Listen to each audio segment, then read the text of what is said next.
Hello, this is Walter McMuffinHands, and I would like to share with you a recent interview I recently had with Galileo himself, the man behind the genius, and his recent discoveries. Yes. Hello, my friends, this is Walter McMuffinHands, with my dear genius guest here, Galileo. Good to be here, Walter. It's nice to have you here.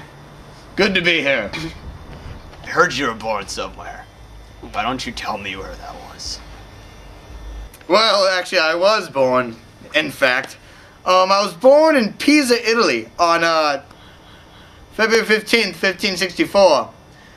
And then we moved to Florence in the early 1570s, I remember. It was summertime, I believe. In 1581, that's when I began studying at the University of Pisa, where I made most of my scientific outbreaks. Yeah. My father, who was a musician at the time, wanted me to study medicine, but I ended up studying other things.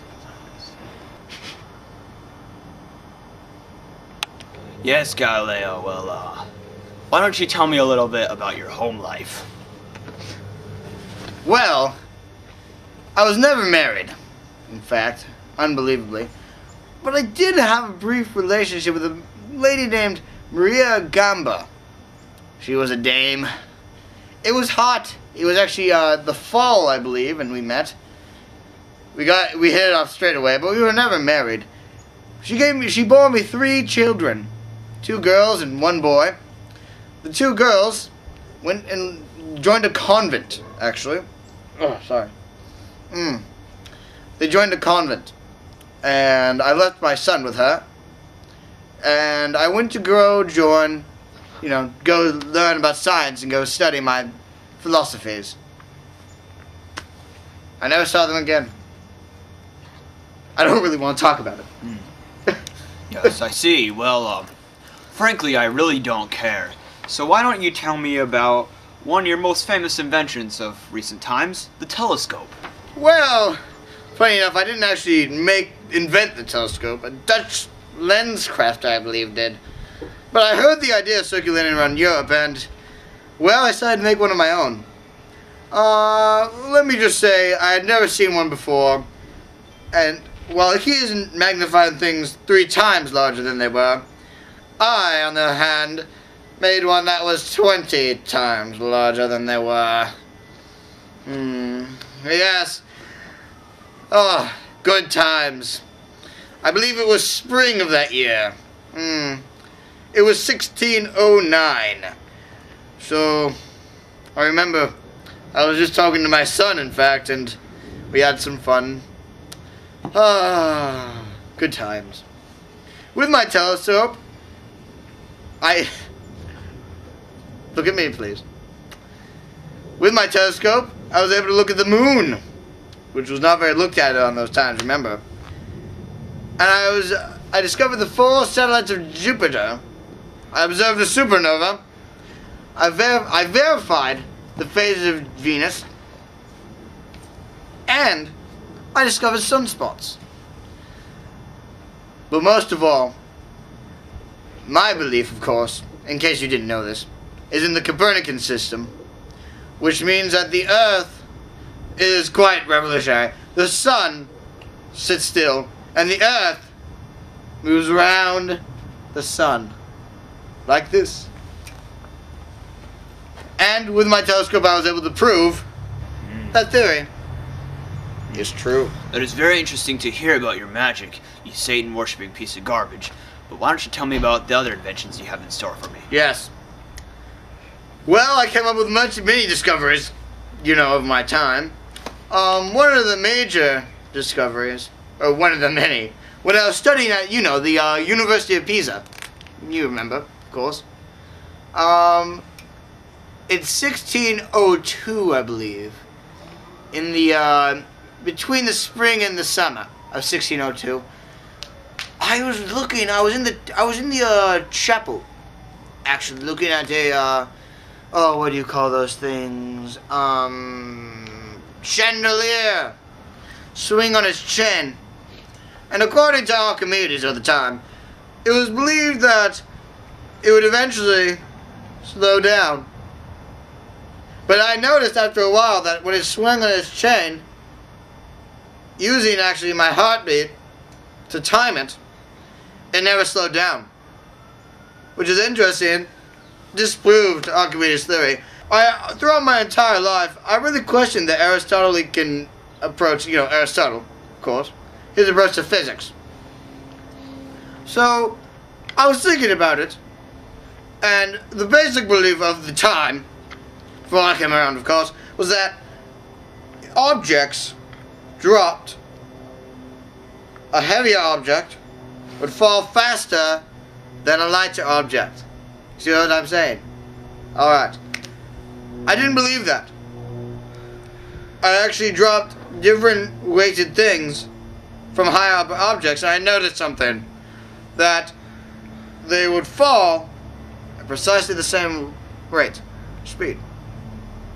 Interesting, is it not? Oh. I got lots of ladies for that discovery, Yeah, let me tell you that. Yes, yes. So as you know, you're about to be brought before the Catholic Church to explain your blasphemous ideas. And although I do wish you burn in hell, you evil witch, we do wish you the best of luck in your courts, and hope you explain your ideas in a nice and precise manner. Best luck to you. Thank you, Walter. Here we are in the courtroom of Judge McMuffinHands presiding. Hear thee! Hear thee! Galileo! How do you plead? Judge, I plead not guilty on all accounts. Oh!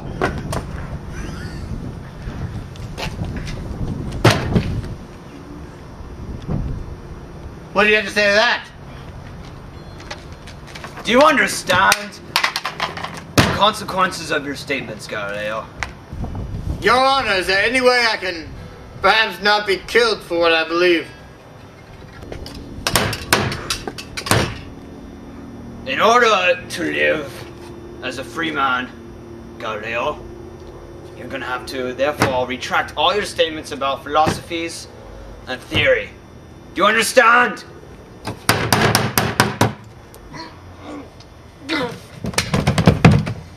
Fine! In the presence of all of you citizens, I recant all that I have found on the Copernicus theory. The sun revolves around the earth. I was wrong. Oh God!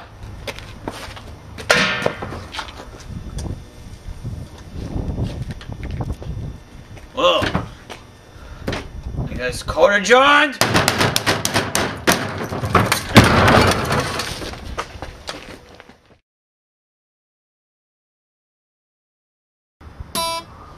Galileo, he had an STD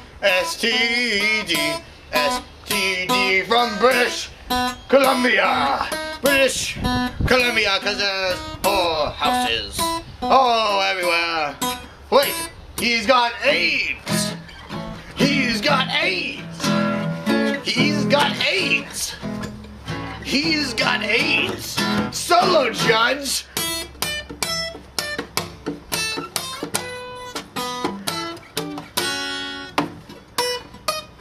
Jugular Galileo. He has many AIDS. Many AIDS. He has many of them. And they're all over. They're all over. That's swarming his brain. His brain is swarmed. His brain is being... Ow! Ow! Oh God! It's the Galileo! The Galileo song! He's doing it! Back to the course! Galileo had many STDs. He was the man of many sciences. Telescopes. Copernicus. It's so retarded.